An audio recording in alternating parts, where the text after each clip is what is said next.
I spent the spring of '74 at my father's house in Lafayette. It was nothing more than a shack in the woods, but it felt more like home than my city apartment ever did. In the evenings, we drank beer on the porch and listened to the cicada chatter. Every now and again, a bug would fly into the zapper and cause a crack and fizzle. That always got a laugh out of my old man. One night, my dad limped out. He had a bad knee from his time in the army, with an old Bush portable radio tucked under his arm. He sat down with the radio on his knee and began twiddling the knob this way and that, picking up nothing but static. "Where'd you get that?" I asked. "Had this little shit for years. Didn't work till last night." "Tired of TV already?" Last time I'd visited, I'd brought him a TV and installed it in his room. He was sour about it, but eventually grew to enjoy the company. He ignored me and kept on. I took a sip of my beer and watched him. His fingers were stiff with gnarled and arthritic joints. He struggled to find a station. "Gimme that." I stuck a hand out and he passed the radio to me. I took a turn fiddling with the dial and came up with a whole lot of nothing. Just like him. "Looks like it's gone back into retirement." I put it on the ground beside my chair. My dad sniffed and looked at the radio with indignation. We both turned in not long after. Well, one of us did. I laid down on a lumpy and well-used sofa. His place was a one-room kind of affair, like I mentioned. Not long after nodding off, I was awoken by some loud crackling. I sat up, feeling pretty alarmed. Once my senses trickled in, I realized it was coming from the radio out front. I got up and went out. Damned thing. I picked up the radio and flicked the toggle to off. The noise died down and I went back in, radio in hand.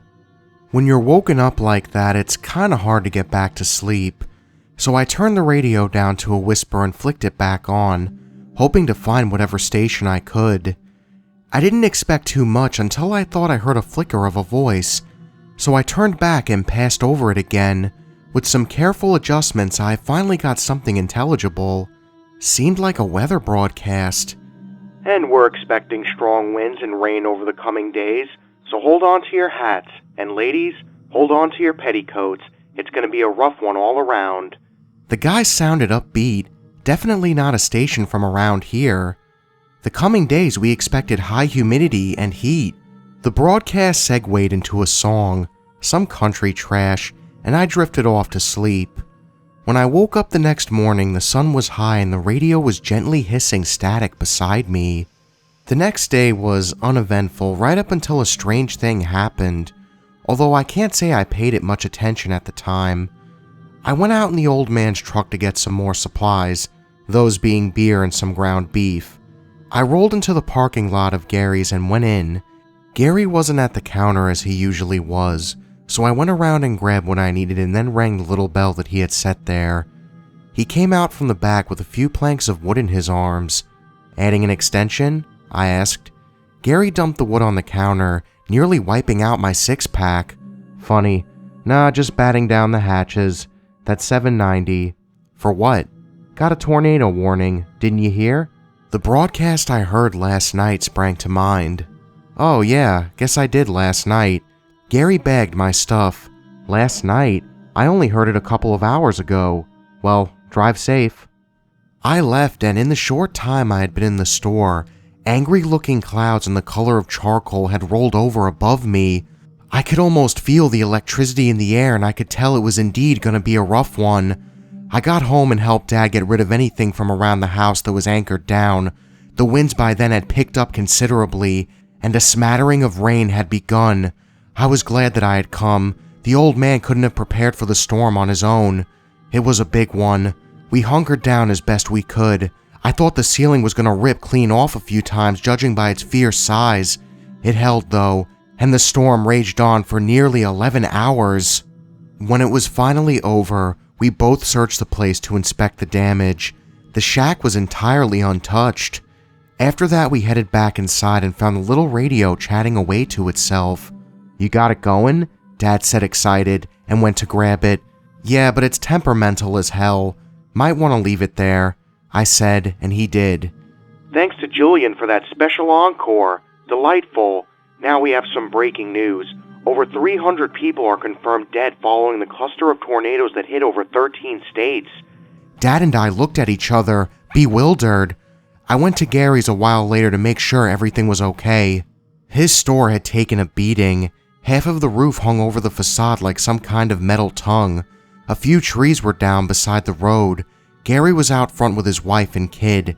I pulled alongside them. "Damn," I said. "Damn is right. How's Lynn's?" "Fine, we were lucky. I didn't think that place could hold up against a rough sneeze. Everyone okay?" "As far as I know," he said, looking over at his young son playing in the dirt. "I heard it was some kind of super cluster all over the country. They say over 300 dead, thousands injured." "How do you know this? All the stations I try are down and the power's out," Gary said. "We got a station, 106.2. Hey, you need any help?" He said no and thanked me, and I drove on to town. There wasn't too much out of place there. Guess they were lucky as well. I filled up Dad's car at the gas station and overheard a woman talking about how a town close by from here had been half destroyed. She also mentioned that tornadoes and storms were still happening elsewhere. When I got home, Dad told me the radio had said there was a shooting at a parish in Loungeville, a town a ways over. I shook my head and asked him what the world has gotten to. He shrugged in return. A day later, and Dad's TV was working again. We sat in his room and watched the news anchor deliver death estimates. We both thought the radio must have been wrong since the TV said 100 had died, though many injured. As the day wore on, the number rose. Soon it was over 300 dead and over 5,000 injured confirmed, just as the radio had said. It also repeated nearly verbatim what the broadcast had explained in its analysis of the tornadoes. Gus, a local cop, visited that afternoon just to check up. He chatted a while, then Dad asked him about the parish shooting. Gus looked at him kind of funny. "Shooting? In Loungeville? I think you're mistaken." Dad told him he'd heard it on the radio. I had an odd sensation wash over me then, something that made me feel like telling my dad to say no more. Gus chuckled. "I'd know if there was, I promise you." Dad dropped it, and after Gus left, he and I sat on the porch drinking. Out of the blue, he asked me, "You get that feeling too?" I instantly knew what he was talking about. A chill ran over my spine.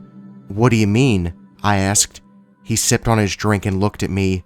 I buckled. "Alright, I felt something." The radio crackled to life inside. I was sure I'd switched it off. We went in. "Car accident on the 8-3. A real pile-up. They're crammed in there like sardines.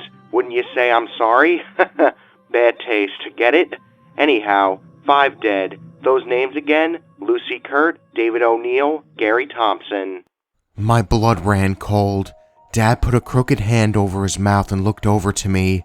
Gary Thompson, of Gary's store. Gary with a wife, Karen, and a son, Tobias. Dad had been good friends with his father, who had died over a decade ago. I knew Gary since childhood. We didn't stay in contact all the time, no, but we had a bond that didn't need constant attention, one you can't understand until it happens to you. "Can't be. Gotta be someone else," Dad said, trying to sell it to himself as much as me. I ran to the truck. Karen was at the store when I arrived. She greeted me cheerfully enough. For a sweet moment, I thought Dad was right. I asked her where Gary was, and she told me he'd headed up to help his brother fix his place hours ago. My stomach dropped a little then, but still, according to her, he was fine. After a little chatting while Tobias pretended not to listen from behind me, Karen excused herself to answer the phone out back. My palms were wet, same as my brow. She was gone 5 minutes before I ventured back and found her standing next to the receiver, phone hanging slack from her hand. She was so pale, she collapsed as soon as she saw me. What a sight, seeing a woman so broken. Gary was dead. He was gone. I got home at midnight. I had spent my time packing Karen's clothes and helping Tobias pack his after Karen was taken away in an ambulance. I had driven the boy to his grandma's. He was more quiet than a kid at his age had any business being during the trip. The upbeat voice from the radio played in my mind along with an image of Gary, crammed in like sardines. What the hell was going on? I wanted to smash that fucking thing as soon as I got home. When I drove up the driveway, I spotted a police cruiser. Dad and Gus were on the porch. "Evening, Neil," Gus nodded. "What's this about?" I said, my patience at zero, my eyes still red and bloodshot. "Just here asking your father a few questions." I stepped onto the porch. "About what?" "About the Loungeville Parish shooting. I've just come from there. The lone gunman just shot up a full service." Gus adjusted his belt, probably sensed my aggression, wanted to remind me of the badge on his hip. "I thought I heard it on the news," Dad said. "I told you, there isn't any more to it." Gus ran his sharp eyes over Dad, me, and the shack. "It's a hard thing to believe, Lyndon, but I believe you. I might have a few more questions. Make sure you both stick around." He nodded again and walked toward his car, then turned. "Neil, I heard about Gary. I'm sorry, son." I felt my lip quiver and I looked at my feet. Gus got into his cruiser and left. Dad and I didn't need to tell each other. We knew something beyond reason was happening right in his very lounge room. We didn't talk much that night, though we did each stand before the then silent radio, both confused, upset, and scared of what else it would say. I was tempted to bring my foot down, but I didn't. Why? Something stopped me. Something that was taking hold. The broadcast covered a range of topics over the next week. I extended my stay at Dad's. We were both transfixed. We'd sit on the sofa and wait for the radio to crackle alive. At first we just listened, then we started writing things down. We had no clue when the events the man talked about would occur. We didn't know if it was chronological or random. Sometimes it was vague too. The man would speak of fire, an Egyptian god, or a president without using a name. Sometimes he spoke of other countries entirely. Sometimes about people who sounded no more important than Dad or I. The weather, the game, the news, all topics were covered, and music that we'd heard or never heard before played in between. Soon one of us had to be at the radio at all times in case it began a broadcast. It was often nothing but static. The other would spend time scanning TV stations to see if anything we heard popped up. We filled notepads with random stuff, half of it barely legible. Gus came by, but neither of us answered. He left a note that stayed where he put it, eventually to be wiped out by the rain. My dad's knee was getting bad, but we didn't dare move the radio to his room. "Fred and Cindy Lowfield perished when the camper van caught fire Saturday night. Now that couldn't have been nice. The Red Sox win the game. What a match. House of Horror. A young boy discovers a family of 4 killed. Tsunami, not so Ami, land of the rising sun." There was so much by week 3 Dad and I were in a state. I'd likely lost my job and I didn't care. I hadn't seen Karen or the boy to my everlasting shame. Dad had a nasty cough, yet neither of us seemed to notice. I couldn't remember the last time we'd eaten properly or bathed. We were so fixed on that damned radio. We just had to know what else it would broadcast. I was passed out on Dad's bed while he took a shift when I was shaken awake. Dad was standing over me. I vaguely realized for the first time how drawn he looked. "Neil, you gotta get up," he yelled. What is it?" He sighed, relieved. Then he shouted, "It said your name. It said your whole goddamn name." I sprang out of bed and stumbled into the lounge. The radio was static. Dad limped up behind me. "Wait a damn second," he called out. I faced him. His eyes were damp. "You're my only son. You know I love you more than anything." "What did it say?" I said anxiously, barely recognizing the rare L word that left my old man's mouth. He sat on the sofa. "It said that you died." "How?" He was silent. "Dad, you gotta tell me how so I can avoid it." I felt myself getting hysterical. The lack of sleep and food and sense was rearing its ugly head all at once. "I don't think it works like that." I tried to pressure the answer out of him. He clammed up, unwilling to share it. I demanded the reason for telling me at all. He looked confused then, a little hurt, I guess because of how vague that miserable broadcast often was. Then he thought I'd die right then and there in his bed. "You don't want to tell me?" I began to shout. He sat taking it, looking small and shaken.